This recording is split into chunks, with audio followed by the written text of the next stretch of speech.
where was I? Determine which instructional materials the entire team will use as a unit. Development of rubrics and exemplars. Create common Google Drive folders for teachers to share instructional materials with each other.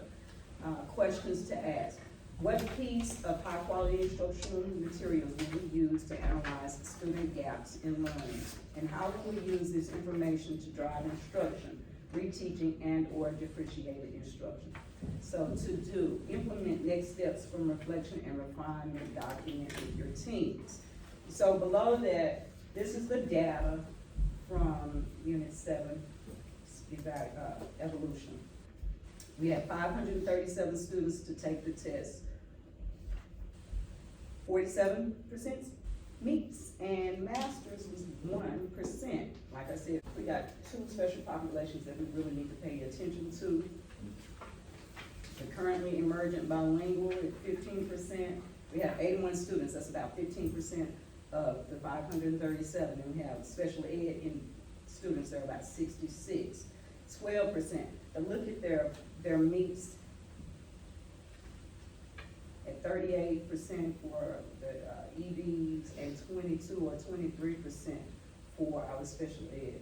So we really need to kind of look at how will we address the needs of our SPED students, or what can we change to better assist our SPED students and our bilinguals. And then I attached this, well, I put this in our know and show folder. This is an analysis sheet, a form. I know that I saw one from Redo at the beginning of the year, but I could not find it again. You could use that one or this one. This one is pretty simple and straightforward. I started working on one for the team. You could use this for your individual student classes, all right, to kind of determine what your reteach will look like. At the very top, it has a rubric. Reteaching an entire lesson is utilized when students, 50% of your students have struggled with or did not meet that standard. The mini lesson should be between 25 and 50% of your students did not meet. And then to spiral in is when most of your students have met, and to keep it fresh. It's just because they met it, when they did really well, you don't stop going over the same material, you just spiral it in. And then on the back, on the flip side, it has the student expectations that need to be addressed the most, and then the deep dive analysis. All right, any questions on the form so far? All right, so the next thing, I went through the exam and pulled out the 4 lowest SEs that we had, or 4 lowest questions. The SEs were 7A, 7B, and 7E. And I can't tell you, well, it has pulled up right here. 7A, I'm sure I have 7A up here, I'll go back to 7A. But 7E is a readiness standard, and it's analyze and evaluate the relationship of natural selection to adaptation and to the development of diversity in and among species. And I believe that was question 18, address that. Which scenario would provide the best opportunity for speciation to occur? I have no what speciation means. Okay. They have to know what speciation meant. Good. We have a recording of Natalie's activity. Did anybody else do an activity like that? Could you Or do similar? I did a similar one. Can you tell us about it? Trying to figure out what I did. You didn't do the islands? The one that I did? I didn't do the islands. I found another.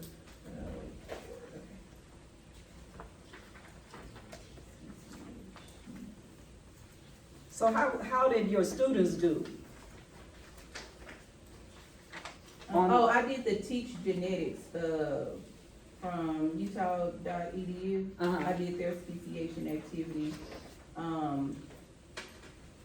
And basically, we, watched a quick video over like what speciation is.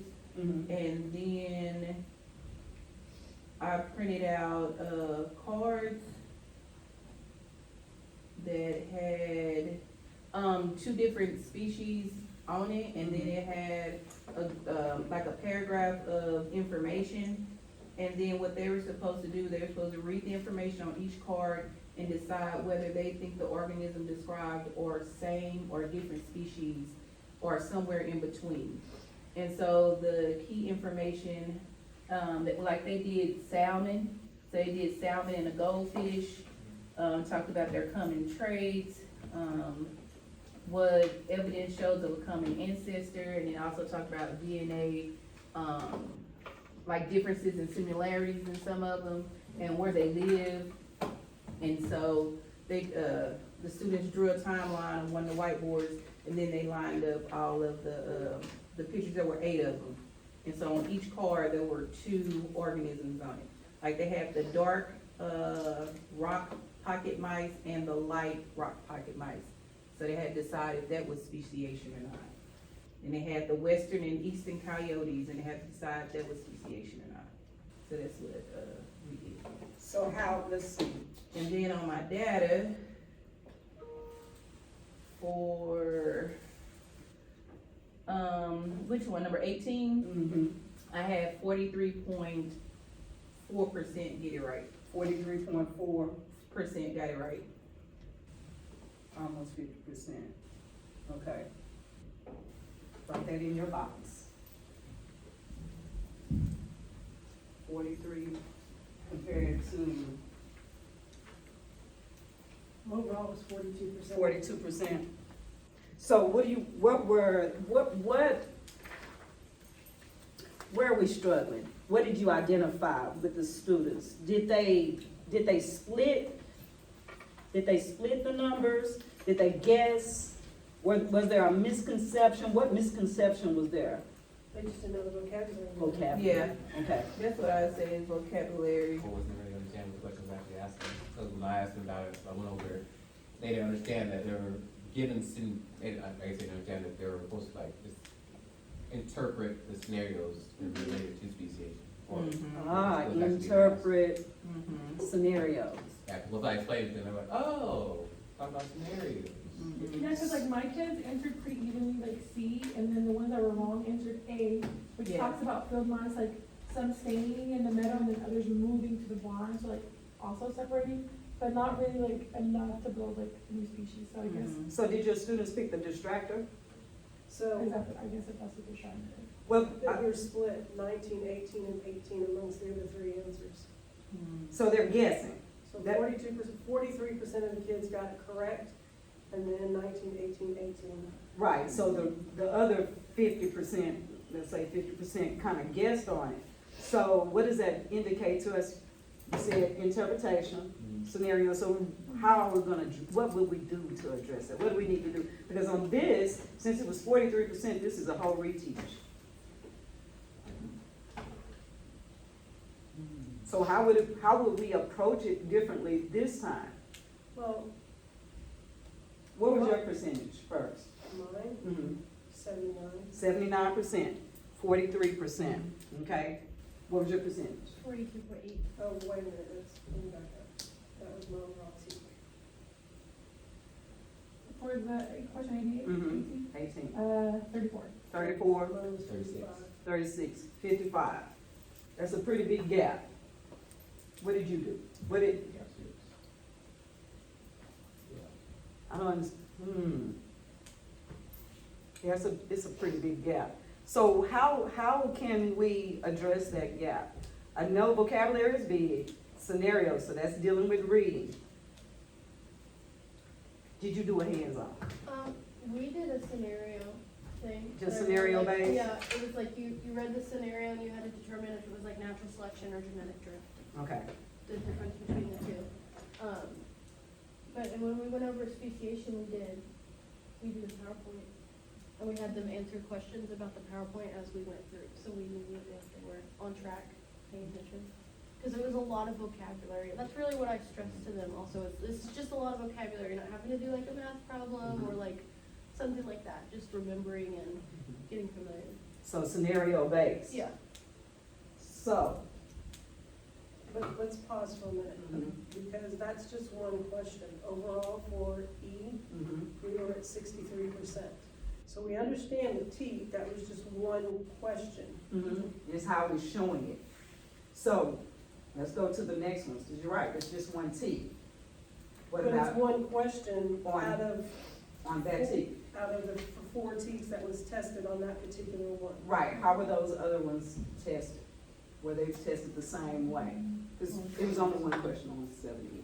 No, there was No, four. Or was it four? 17, 18, 19, and 20. Oh, but that was the only one that was as low, Right. on 17. That's what I'm saying. So, right, so the other questions, how were they structured? 'Cause this is what I'm thinking, is that they, yeah, because they're all really kind of tight knit as far, except your class is the only one that there's a big gap. The other 4 classes, they're pretty close, so is that an instructional thing? Or is it content, or, because we're not using the same instructional material? No, because E, if you look at what the T says, analyze and evaluate relationships of natural selection to adaptations and to the development of diversity. So it's not so you had gradualism, punctuated equilibrium, and speciation all within there. And punctuated equilibrium is from a different T. This one was specific on that, but the other 2 questions were, most animals avoid eating monarchs, viceroy butterflies look similar, which best explains how viceroys benefit, and then the other one was the coral snake versus the king snake and how they adapt. So, I wouldn't say that we need to do a whole reteach on E, I would just bring in maybe another speciation type question as a bell ringer or an exit ticket and make sure they, really, the only thing that they need to understand is that speciation gives you a new population. And your population turns into a new species based on either geographic isolation or reproduction. Okay. And we can spiral that in when we do collaterograms, and we talk about the nodes, because the nodes can just be a common ancestor, but they can also show speciation. So depending on the type of collaterogram or phylogenetic tree you choose, you can spiral that back in. Good, let's go back to the King and Nash chart. We didn't have any shows on the chart. So tell me what to put. We will, you talking about the spiraling back in, the term or the process of speciation. When we, cover collaterograms and when we cover, well, basically taxonomy, but phylogenetic trees and collaterograms. So how are we gonna show it though? The student given a collaterogram, the students will be able to, explain what the nodes are as far as, So species. when there's a new So node, just like- it shows new species, right? But they can also, Not necessarily. Well, yeah. so you know, the Y, right, you see how that line, so the Y is speciation. Right. And so when we're just covering it, then we can talk about, when you see that V, more so the V, that's speciation. Right, you said, Yeah. right. Yeah, so. Because you said what would it be taxonomy, on that's there? where we're going into, right? We're going into taxonomy, so she said we could spiral. So that's what I would suggest, we would spiral in, and so on the taxonomy, we can just go from taxonomy then, okay? And spiral it in. So what instructional materials are we gonna use to spiral it in? You said the clapgram. You gotta have like collaterograms, it's very, visual based, just more examples of different, phylogenetic trees. I don't know what it's called when it's you have the tree, but when it's turned to the right, it's called something else. It's still a phylogenetic tree, Yeah. Right. but, I know what you're talking about. yeah, but it's called something else, so. So we're gonna revisit speciation using the cladogram and phylogenetic tree.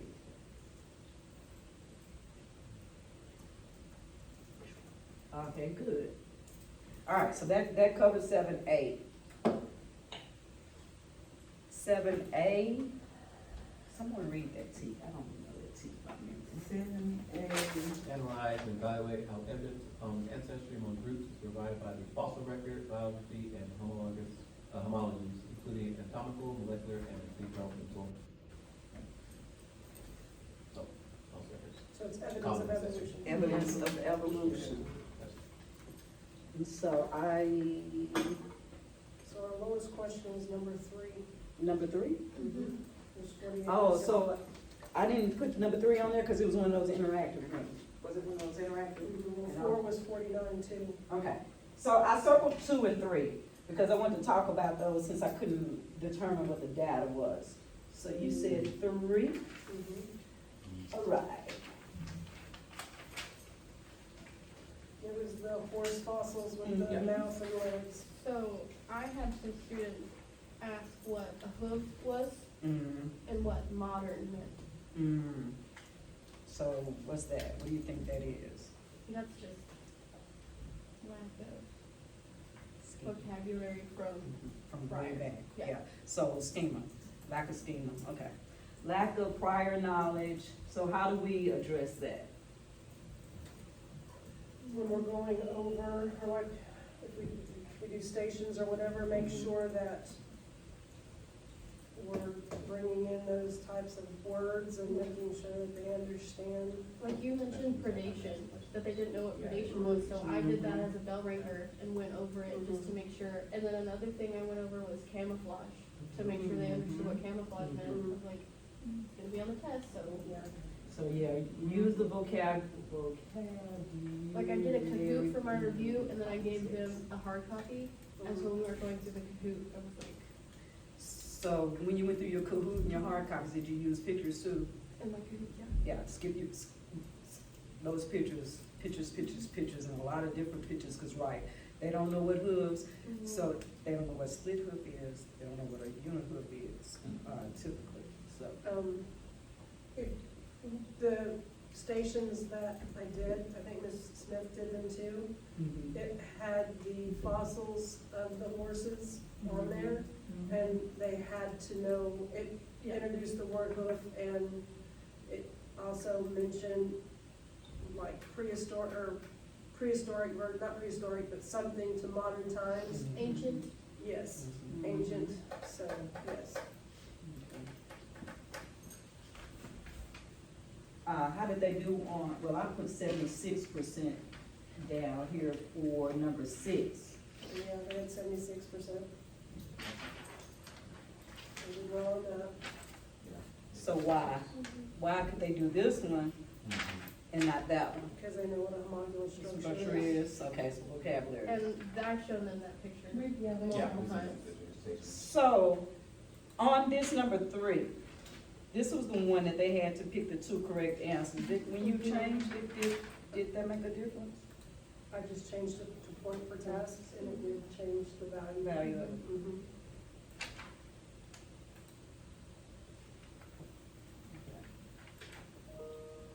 You said number 4 too, right? And 4 was 49%, Mm-hmm. which is weird because they got 6 correct and 4 is still homologous structures. So, yeah, I kind of looked at that too, and I wrote down vocabulary.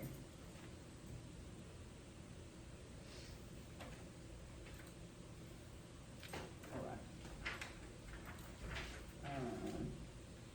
It's essentially the same question as 6, just without the picture. Except with what? Without- So without the same- picture, yeah. So that's what I wrote down. So make sure that we are using pictures and pictures and pictures and pictures.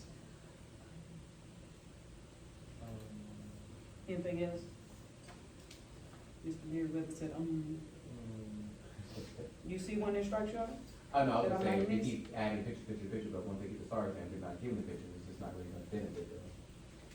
Well, we don't know that. We don't know if they'll have pictures on Star or not. So, a lot of them they do. And then, even if they don't, even if it's not, I don't know about you, but if I see a picture over and over again and I hear the words, I see it. Word association? Yeah, word association, that's one of the reasons why, I'm gonna work on your anchor chart too. The anchor charts are so important, because even though we might not see them on STAR, they've been there. And so, especially if they're in colors too. So I encourage the anchor charts, and even if you don't put them up, have them drawn in their notebooks, anchor charts. So visuals is key to it all. And just continue practice over and over again. So, Are we gonna look at questions 7 and 8? or 7, yeah. So number 7, it had 32%, No, 48. 48, okay, so yeah, this is from the beginning, my first analysis And it of was split, 48% chose C and 20% chose A. So horses today are much larger than those found in fossils. The fossils of ancient horses show that the early horse was the size today common house cat. What is a possible explanation for the change in size of the horse over time? And the answer is the result was due to natural selection.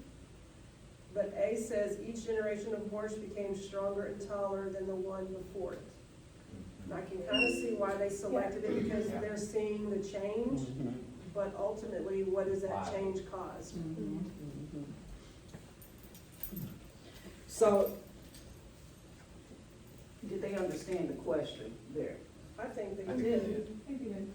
With A, it's just like the survival of the fittest, like if they Yeah. have it in their mind, like, okay, the most fit or like, it says stronger, Yeah. taller, so I can see why they picked that. So, that's a misconception. Right. Yeah, that's why we have to identify misconceptions. When we think of being fit, Yeah. we think of being strong and big. Well, the whale is the biggest mammal on earth. What animal puts them in danger? Humans. And we're small, way smaller than them. So they have to understand, and we have to get them to understand that fit means suitable for the environment. Yeah. So misconceptions, how will we address this misconception? Go back to natural selection and what a better, to not use survival of the fittest as a definition other than, instead of saying survival of the fittest, saying fittest of their environment, most fit to survive their environment. Or something to that lines where they're not saying that they're not realizing that the fittest means strongest, but it could be the fastest or the one that can eat the best food. Yeah, I think we also gotta maybe emphasize or do some type of activity where they're getting to understand that it is natural selection that is doing the selection. So anything that's natural, so earthquakes, fires, like you gotta start naming those natural events or occurrences, drought. Like, it's nature itself that is doing the selecting of which organisms are better, adapted to the environment.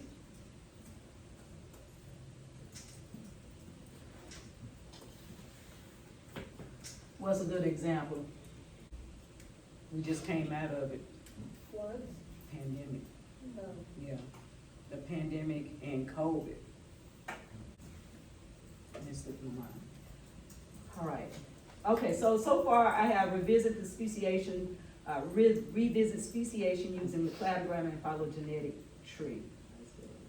Address the lack of prior knowledge. Be sure to use relevant vocabulary and context and utilize pictures. Address the misconception of fit being larger and bigger. Clarify what fit means. Be sure to mention what events cause natural selection. Anything else?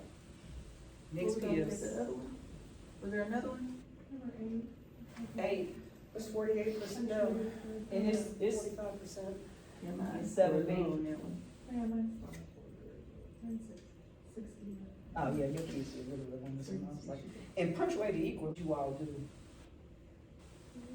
Ours, we did like this reading, like a comprehensive reading thing and had like the vocabulary. And then me, like, I really stressed, I was like, there's two gradualism, it's in the name gradual, it happens slowly, we have punctuated equilibrium, like, what's equilibrium, we went back to that, like, when we did homeostasis and things happening. Okay. But punctuated, like, something like boom, and like, Yeah. so I try to do that. kind of Okay. work with the words, and they're like, okay. I drew like a graph for them, I was like, look, we're good, we're equal, we're in the middle, right, and then something happens, we go through a change. So you use visuals? Good. I don't think my definition I gave my kids was good too. So I was like, punctuate, like what is at the end? I like, you have a time frame. It's a sentence. It ends, it stops. There's a space, you know, like a certain change, and then there's another sentence starts up. I don't think they, yeah, I think that was over their head. That was punctuated.